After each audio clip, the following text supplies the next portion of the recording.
Hey guys, with 2025 over and done with, I have compiled a list of the top 10 games I beat for the year, including games from previous years that I haven't had the chance to play. I don't usually keep up with modern releases and tend to play games well after they come out. With that, be sure to like and subscribe and tell me what games you played in 2025 or plan to in 2026. Spoiler for each game on this list should be expected.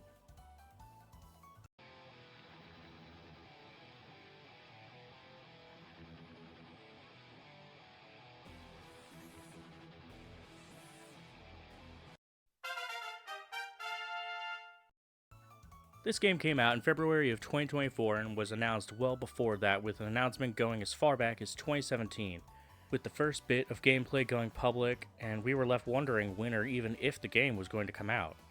Granblue was a game that had been on my radar since then, with it being a good chance to get invested into yet another world. This game was my first real dive into Granblue outside of the fighting games, which I only really played with friends and never for the story.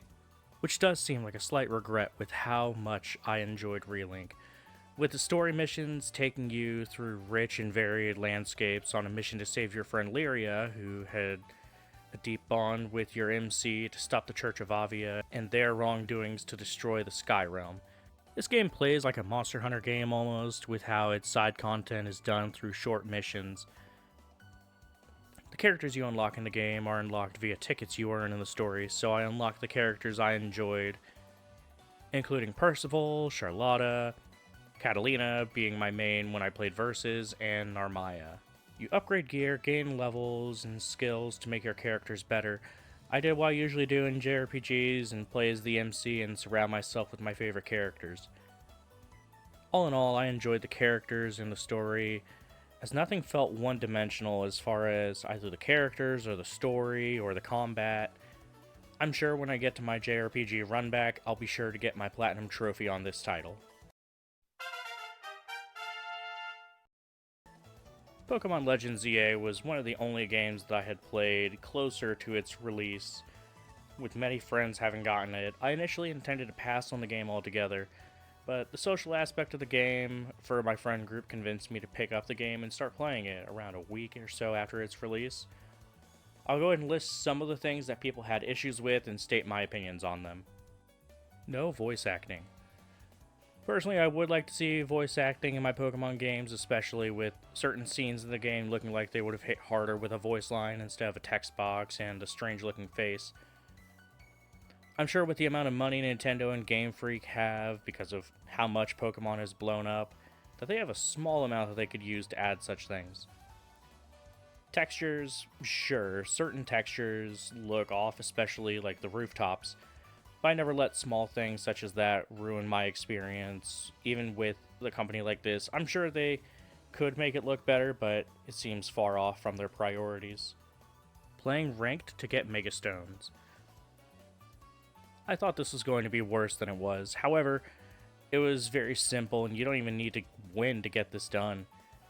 It's just a 4-person free-for-all, and you get a decent amount of stuff for doing ranked, and even if you missed the last season, they still give away the stones that you were looking for from previous seasons as rewards, so I see no need to make any form of brief on this with how much the complaints were that I was hearing about this. Now, on to things I did like about the game. The new Mega designs, the character designs, the story showing the actions of Team Flare have consequences, and how they can fit back into society. The music in Pokemon will always be banger after banger. The boss battles with the Rogue Mega Pokemon were a nice addition to the formula, as well as moving Pokemon around on your screen instead of them being in a single static position. The cinematics were top notch for Pokemon, and I may end up going back for the DLC after some time has passed. I don't feel attached enough to make it a full-time job keeping up with it or shiny hunting. I did complete the dex, which isn't something I do often in Pokemon games, but the game made it easier than before. I'm sure the game will throw out some Megas out there that will drag me back into the game. Now Nintendo, please give me Mega Torterra and my life is yours. While everyone was screaming about Mario Kart World, newer versions of Breath of the Wild and Tears of the Kingdom and the GameCube Nintendo Switch Online, I was excited for the remaster of Bravely Default. 2 days before the announcements, I was about to start playing the game, and boy, I'm glad I didn't. While I was excited with that being announced, being my reason to get the Switch 2, my friends laughed, but I didn't care. I was wanting to play this game for a long time since I played the demo way back on the 3DS. I had picked up every title for Bravely and was ready to dive in. Patience called me that day and told me to wait, and boy, I'm glad I did. The game came out, and I did take my time with it a little. But after a bit, I made a build to make it to where I physically couldn't get hit, ruining the challenge, but it is what it is, the game let me. Starting off with our boy Tiz, seeing his whole village get destroyed right in front of him, with him being the only survivor, was a really powerful way to start off a game. Agnes being our main heroine, who is guided to purify the crystals as a Vestal, Ringabel, the flirtatious amnesiac, who has a journal listing off all of the party's journeys as if a prophet, and Adia, the daughter of the Grand Marshal of the Duchy of Eternia, who were tasked with stopping Agnes from purifying the crystals and putting an end to the crystal orthodoxy. The game sets up so much early on, and the payoff near the end was well worth it. The game is as Square Enix as possible with its job-based system, the music showing massive inspiration from the giants before it. The challenging of ideologies in this game were done so well that I fell for each side in this game, where each action on either side would tip the scales into letting chaos unfold. Even for only $40, the game was well worth it. I believe everybody should give this game a chance. Shown from the opening I did of its deluxe edition earlier this year, I had the chance to play Ys Memoir, The Oath, and Felghana. The game was relatively short, but that didn't stop me from enjoying it as much as other titles this year, and you can see my full playthrough of it here on the channel. I guess I truly am Falcon pilled now. The game brings you to Dogi's homeland for more adventures, only showing you really shouldn't get onto a boat with that old Kristen. You are immediately settled in, and shown the political intrigue right away with a threat to the town being shown by Castle Valestein. Take on Dogi's childhood friend and what lies beneath the surface as things evolve, from a simple dictator taking control to an ancient being sealed away trying to take over the world. You know, the regular JRPG stuff. Persona 4 Golden was a game that I played last year because some friends who never played it, and we all decided to play the game. Everything was going well at first. I was playing a semi-optimized run and going a little bit slower than I normally would.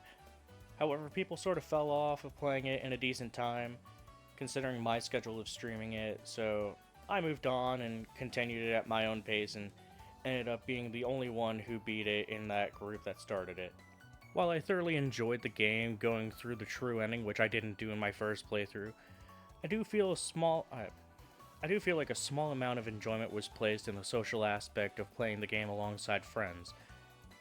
I did find a way to pretty much ruin any challenge by making my favorite shadow/personas Yoshitsune with the ability to not get hit by anything and ran through with that, and some of my other favorites to run through the game, like Satan. The twists at the end going through the true ending dungeons made me feel a bit more for Marie. I still felt like she was a bit annoying. The music was great as per usual with Atlus, and the social aspect of the game was top notch. With my previous time playing Golden, I didn't go through too many of the social links. I went through all of them with ease this time. I will likely be going for the Platinum trophy on this game, as I have almost all the trophies for it anyway, and I'll also likely get the Persona 4 Golden Revival whenever that comes out. We are in the 30-year celebration for Atlus, so who knows what they will announce. I'll be sure to upload my predictions on what I think they will announce in a later video. Anyway, before I go off topic too much, y'all should give Persona 4 Golden a shot if you haven't already.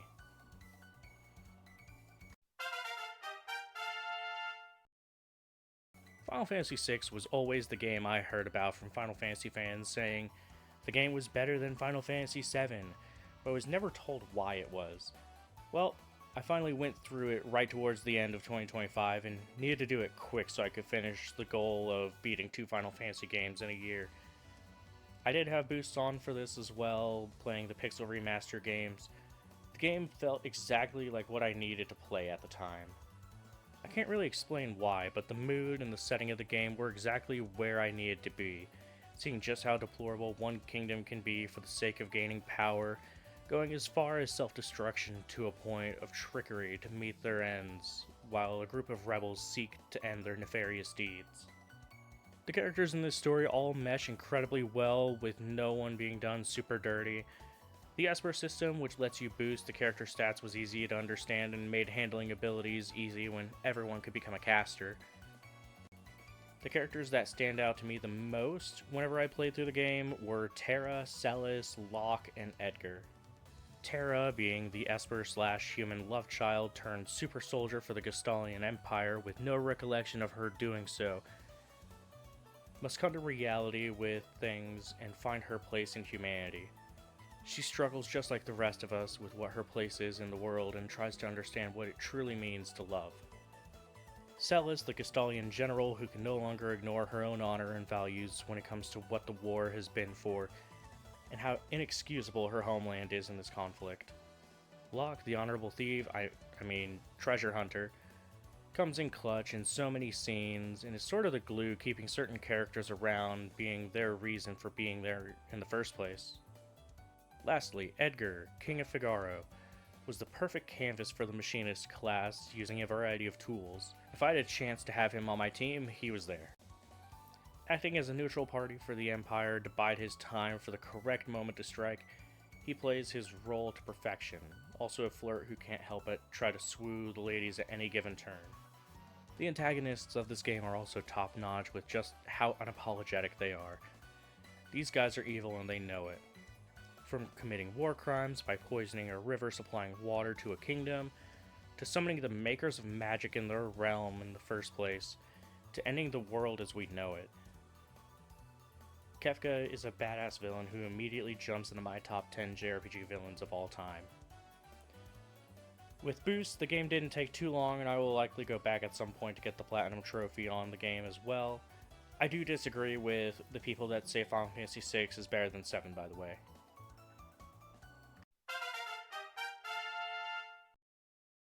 Star Ocean Second Story R was my final chance for the Star Ocean before I just dropped the series, and boy, I'm glad I did. You have two routes you can play from the multitude of endings you can see. I played with Claude C. Kenny as my protagonist, and boy, he was fun. He's the protag who knows his place in the state of things, knowing the galactic law, and how he should behave and not giving out the secrets of the universe at hand. We see Claude and his friends solve a variety of mysteries in a quest to understand what brought monsters to their world, from believing it is the so-called sorcery globe. This particular title I won't go into much detail on, as this game was so damn good, and I feel everybody should give this game a chance. Note, there are a few point of no return things that you will likely want to have like a non-spoiler guide up if you're looking for completion or optimized runs. David Vink RPG has some great videos on this title, so I highly recommend you check those out. There are also characters you can't get in certain runs depending on who you choose on your first run, so just expect to get everyone in a second playthrough. I will also go back to this title in the future, and it definitely gave me hope to continue the Star Ocean franchise.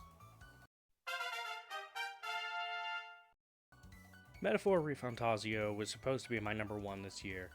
It had everything from a lovable cast, fantastic villain, new take on the job system, themes that make you want to tear at society for their concept of hierarchy and who should be at the bottom, with massive sense of hatred towards other/lower tribes. The game was a roller coaster of emotions and a battle of ideals that had me wondering what would be the next to throw me off. The characters in the party, Hulkenberg, the foodie who struggles to live with her failures early in her knighthood but takes up the mantle of defender of her allies. Stroll, the fallen noble heir who is a best friend character to the MC and a physical beater. He had hardly ever left my team, and watching him challenge fate to save his people was a gripping tale.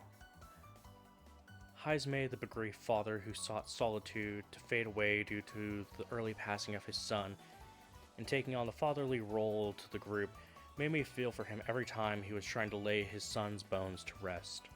Juna, the misunderstood songstress who carries on the fight for those she believes in while doing what she needs in order to carry on. Yufa, the would-be sacrifice who ends up becoming a more innocent character with a lack of understanding of the outside world, became one of my favorites to use because, damn it, I love the summoner classes. And Basilio, man, I almost get a tear to my eye. Losing his brother and carrying on for him, knowing he isn't the knowledgeable one or the cunning one, he wears his heart on his sleeve and he instantly became one of my favorites. On to the villain of this story, Luis. This man must be one of the best villains I've ever experienced, challenging the ideals of everyone, and if his ideals and determination to see his cause through wavered, then he wasn't meant to be the savior he so claimed to be. Metaphor builds on the idea of saving the prince and goes off the wall with its religious control of the masses, those who would challenge their right to rule, as only the strong should, and those who rule through kindness and understanding of one's subjects. Following the trail of what we are led to believe about how the world works and who we should hate are changed and challenged so much when we look at how believable one can make their case to be and how we shouldn't take anything anyone says at its face value because we can be going and following that someone who is a part of our conception of good due to how they make themselves appear to us and to the public, but when the world looks away, they show their true colors. Whether you complain about how the game does the same thing Persona has done with its calendar system, social stats, or anything like that, you can't challenge the way it makes itself different from other Atlus titles. Personally, I hope we see more of this world as little crumbs of other lands were dropped without ever showing us more than the world that we got to journey. So who knows, maybe we'll hear more about the world of Metaphor in the following years, and it makes itself a mainstay series of Atlus.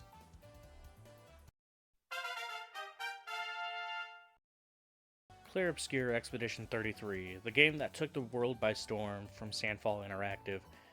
This game starts with a sense that the world is against you and you are limited in what you're able to do with your life before the Gamage. Those who would stop it from coming to pass, the Expeditioners, are set on giving hope to mankind by defeating the Paintress who marks the coming of the Gamage. This single plot hook kept us going and giving us hope that Expedition 33 would be the ones who would bring it home. And we followed and learned the combat system that was made for us, bringing back some of the love of old turn-based RPGs with new twists to them. Following this game and having it tell us everything we were led to believe is wrong and that life is truly that of a canvas with somebody else as the painter of this picture. Giving us the question of what is reality? Does the real world matter? What would you do for family and to keep them safe? What are you willing to sacrifice? Even the idea of what reality is depends on who you would ask, and whether that person is a part of your reality can change based on perception. Those who may be part of this created world may not be seen as real, but everything that they have gone through, their love, their hate, their grief, their passions, are real to someone. Going to go in a little bit more spoiler territory and talk about the ending. I believe Mael was right. All she had on the other side of the canvas was suffering from not only a broken family who can't decide on reality themselves, the physical burns that she had, physically scarring her and making her unable to speak. I too can see why she would want to stay in the painting with those she made a life with in her time in the canvas. Another character I can see the point of from and felt for the entire time in his boss fight was Renoir. The man just wanted his family back to the way it was. He lost his son, his daughter, stuck in the one thing that was keeping his son to this earth, and wanting to set him free, like Verso was on life support and wanted to keep his... And he is wanting his family to come to their senses. His other daughter was picking up the pieces while things are going on in the canvas, and the mother who put a stop to the canvas's destruction in the first place, wanting to keep part of Verso alive and not wanting to let go. In a personal way, I can relate to Renoir with things that have happened in my own life. Okay, time to step away from all the things that make this game dark and dreary, and talk about the good and cheerful. After Act 1, going through Act 2, It really shows how magical this place really is with how much you can do inside the canvas. The game deserves its Game of the Year spot with just the sheer volume of what you can do without the game feeling overwhelming. While I myself didn't do every little side quest because of the way I was playing it on my potato computer, I did enjoy the game. The last thing I want to mention here is the music. The music this game captures all the messages the game is trying to tell you. The amount of times I've seen people on TikTok and YouTube start to run Warfight at the Monolith just brings me back to right whenever I did it. I was sitting there ready to take on this guy when the music started. I had to take a moment, just listen for a couple minutes. When I finally made it back, it was just time for me to lock in and get my ass kicked royally. Some honorable mentions being Fallout New Vegas, the game that I tried starting out with at first, but couldn't stick with the first couple times. I finally went through and played it, and seeing how things are unveiled in the Fallout show and going, oh, I recognize this place, I remember that reference. Just seeing how that all goes. Disgaea 2 was a fantastic game to play through. It would have easily been my 11th place game, and gives me hope at continuing the Disgaea series, as I almost dropped the series myself. And I might as well mention one of the first games I beat in the year being Pineapple on Pizza. Fuck you, Willie, I found a way to add it into this video. It's going to be strange going from Clair Obscur and its depressing tones and melancholic themes to my number 1 of the year.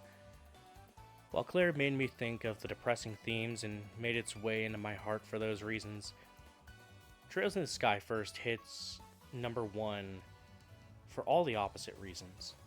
Finally, a good way to start this saga right as we are reaching the finale. Trails in the Sky takes us right back to the beginning in the quaint region of Liberl. When I think of my favorite JRPG series, I think to Trails for how it bounces around from hitting very serious and political tones to being lighthearted and innocent all in one scene. Seeing the start of this saga from its humble beginnings was a nice, down-to-earth feeling that made me excited to see what sparked this phenomenon in the JRPG sphere that has lasted all this time. Seeing things from the point of view of the ditzy tomboy Estelle Bright and the calm and cool Joshua Bright as they make their way as junior bracers, quickly get involved in things well beyond their experience and how they involve themselves in their job as the gauntlet of the people with the Bracer Guild. We do see in this title how having a smaller military might compared to your neighbors stir those in charge and can make them easier to manipulate for the sake of national security. The game had a nice change in combat compared to the other games, having both action-based combat and the turn-based we're used to seeing built upon in the Trails series by Trails Through Daybreak. The characters meshed so well together that we met along the way that I couldn't help but love them all.